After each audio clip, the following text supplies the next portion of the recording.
Добар ден, Костадин тука од Стопанската комора на Австрија во Виена, каде што председателот на ВМРО ДПМН Христијан Мицковски и партиските потпредседатели Александар Николовски и Тимчо Муцунски остварија средба со првиот човек на Стопанската комора на Австрија, Мајкл Отер. Покрај тоа делегацијата на ВМРО ДПМН од Сабајлево оствари средба со министерката за Европа и Устав на Австрија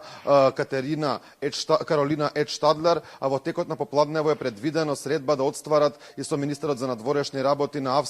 Александер Шаленберг. Сепак повеќе околу она што веќе било разговарано, ќе се разговара со Шаленберг, одговор ќе побараме од лидерот на опозицијата Христијан Мицковски. Добар ден, господине Мицковски, благодарам што прифативте гостување во вестите на Алфа телевизија. Пред неколку минути заврши вашата средба со Мајкл Отер, претходно разговаравте со Екатерина Едштадлер. Зашто се разговараше на овие средби, зашто ќе се разговара на средбата со Шаленберг и која е целта на оваа работна постановиена? Добар ден, Матеј. Благодарам што сте со нас овде на овие состаноци, на овие настани. Поздрав до гледачите на Алфа телевизија. Навистина имавме една корисна и продуктивна пријателска средба со Каролина Едштадлер, како што кажавте вие, министер во владата на Австрија за Европа и за Устав. Само што завршивме со средбата со представниците на една од стопанските комори, на Федералната стопанска комора на Австрија, и разговаравме за практично за можни дополнителни инвестиции од Австрија кои што би дошле веднаш по формирањето на владата на ВМРО ДПМН. Продолжуваме на состанок со господинот Александар Шаленберг, министерот за надворешни работи овде во австриската влада, а потоа денот ќе го завршиме со дружење со македонската диаспора, со иселениците кои што се тука во главниот град на Австрија во Виена, но и очекувам да дојдат и од останатите места за да имаме едно заедничко дружење и да разговараме за моменталната состојба во Македонија и кои се плановите на ВМРО ДПМН во иднина. Ке започнам од средбите кои што веќе ги завршивме. На првата средба со Едштадлер ги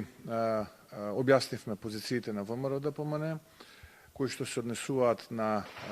практично програмата која што би била идна програма на идната влада која што ќе предводи ВМРО ДПМН, имајќи предвид дека Македонија е можеби најкорумпираната држава со најголеми политички криминалци во владата во југоисточна Европа и на Западниот Балкан, дека главен приоритет на идната влада на ВМРО ДПМН ќе биде борба против криминалот и корупцијата и резолутно спроведување на владењето на правото, и сите оние кои што се огрешиле пред законот треба да сносат последици за тоа што го направиле, со фокус на овие политички криминалци во најкорумпираната влада во југоисточна Европа и Западниот Балкан. Како проевропска влада продолжуваме и во иднина да главен фокус да биде исто така и интеграцијата на Македонија во рамките на Европската унија, но на еден различен начин од тоа што го правеше до сегашната влада. Ние нема да коленичиме и да бидеме подлизурковци и измеќари, и нема да ги распродаваме националните интереси, и нема да ја крадеме Македонија со едната рака, со другата да мафтаме со европското знаменце, туку подготвени сме со сите на една рамноправна основа, на една двонасочна улица, со аргументирани ставови и позиции, да разговараме за вистинска европска иднина на Македонија и да ги реафирмираме вистинските европски вредности врз основа на кои почива самата Европска унија, а дефинирани многу одамна од основачите Аденауер, Шуман и Де Гаспери. Така што ставот на ВМРО ДПМН е принципиелен и сега и после изборите, дека сме подготвени со секого да разговараме на една рамноправна основа, штитејќи ги националните и идентитетските интереси на македонскиот народ, на граѓаните во Македонија и Македонија како држава. За време на средбата со представниците на Федералната стопанска комора овдека добив информација дека повеќе од 60 компании од Австрија се активни во Македонија во различни области. На увид имавме една анкета која што ја спровела комората за впечатоците од повеќе земји каде што тие се присутни, меѓу кои и Македонија. Од таа анкета јасно се гледаат слабостите на системот, јасно се гледа дека станува збор за едно корумпирано општество, јасно се гледа она кое што во моментот го гледаат и го чувствуваат сите граѓани, дека криминалците се во владата и дека после изборите тие криминалци треба да ја напуштат владата и треба да одговараат за сето она што го праве овие 6,5 години. ние сме подготвени да разговараме со сите оние австрийски компании кои што во моментот се во Македонија, но не само со австрийските компании, туку со буквално сите и домашни и странски компании, да видиме како идната влада на ВМРО ДПМН ќе може да им помогне, уште од сега да воспоставиме контакт и веднаш по формирањето на новата влада, брзо, веднаш да реагираме, за да можеме да излеземе во пресред, а излегувајќи им на ниво пресред, ќе креираме нови работни места, добро платени нови работни места и луѓето ќе си ги сочуваме дома. Така што до сега навистина можам да бидам оптимиста од ова што се случуваше на овие средби. Ќе видиме како ќе биде понатаму на средбата со господин Шаленберг, со македонската диаспора, но очекувам исто и тука да има една позитивна енергија и да го привршуваме полека овој успешен престој и овде во Виена после конгресот кој што го имаше една по Европската народна партија во Букурешт. Да, бевте минатиот ден во Букурешт првично, каде што имавте свој говор пред лидерите на десничарските партии од речиси цела Европа. Сега сте во Австрија, каде што имате средби со австрискиот политички Кремно и со првиот човек на Стопанската комора, но сепак не можеме да останеме неми на што се случува во Македонија на домашната политичка сцена. Гледаме дека последниве денови СДСМ објавува фотографии од ваши средби и Гордана Силјановска-Давкова со бугарскиот европратеник Ковачев. Дали ова може да представува еден вид најава дека СДСМ влегува во црна и валкана кампања за изборите?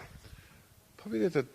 јас кога веќе ме прашувате морам да го коментирам тој, иако не би бил среќен што морам да коментирам ваква валкана и лажна кампања. СДСМ практично во очај ова го прави, немајќи што да понуди на граѓаните. Мисла дека на ваков начин со лажлива и валкана кампања ќе нанесат штета и врз мене и врз идниот председател професорката Гордана Силјановска, откако практично се прифатија, откако практично зададоа жесток удар врз македонскиот идентитет неколку пати во изминативе 6,5 години, откако не само што ја понижија и ограбија Македонија, тие направија нешто кое што следните генерации ќе треба да го исправат. И сега тие наместо да бидат, би рекол, свесни за сето тоа што го направија и да направат чекор назад и да се обидат преку некаква позитивна кампања да привлечат глас повеќе, ако можат да привлечат, тие се обидуваат со една ваква ниска, ad hominem кампања, лажлива кампања, да добијат некој поен повеќе. Тие нема да добијат. Јас нема да го коментирам тоа, се разбира дека тоа се лажни извештаи од луѓето кои што за неколку дена од денеска нема да бидат, или неколку недели од денеска нема да бидат таму каде што се. Тие нека продолжат на овој начин да водат кампања, нека продолжат на овој начин да го спуштаат нивото, а ние онака како што му доликува на ВМРО ДПМН ќе продолжиме да се бориме надвор од Македонија, ќе продолжиме да се бориме и во рамките на Европската народна партија, и овде во Австрија, и претходно во Франција, и во Швајцарија, и насекаде во светот. Ќе продолжиме да се бориме за македонските национални интереси, ќе продолжиме да се бориме да обезбедиме подобар живот за македонските граѓани, ќе продолжиме да се бориме за иднината на Македонија како држава, затоа што ние сме ВМРО ДПМН и ние сме различни од СДСМ, а граѓаните можат да направат разлика и врз основа на таа разлика да донесат заклучок на следните избори. Од едната страна е понудата која што ја нудат Али Ахмети, Бујар Османи, Артан Груби, Миле Зечевич, Бојан Маричич, Димитар Ковачевски, и од другата страна е понудата која што ја нуди ВМРО ДПМН, борејќи се за македонскиот идентитет, борејќи се за подобра иднина, борејќи се за стандард, борејќи се за проекти насекаде во светот. Господине Мицковски, кога сме кај изборите, веќе постоеше опасност во Македонија над 100.000 граѓани да не гласаат воопшто, бидејќи имаат неважечки пасош веќе и истечена лична карта. На иницијатива на ВМРО ДПМН власта сега прифати сепак тие граѓани да гласаат, откако министерот Панча Тошковски претходно предупреди за ова. Дали ако не беше предупредено од негова страна, можеби власта ќе дозволеше 100.000 граѓани да немаат право на глас на изборите? Најпрви дозволете да го изразам моето задоволство што конечно нешто што можеше да биде проблем во изборниот процес нема да биде проблем. И тоа огромна благодарност на пратеничката група на ВМРО ДПМН и коалицијата во рамките на парламентот, што жестоко се бореше изминативе недели и месеци, би рекол, за да можеме да дојдеме до оваа ситуација во која што дојдовме да се усвои изборниот законник, а со усвојувањето на изборниот законник практично на сите оние граѓани во Македонија кои што немаат нови документи, да им се да имаат можност на следните парламентарни председателски избори да учествуваат.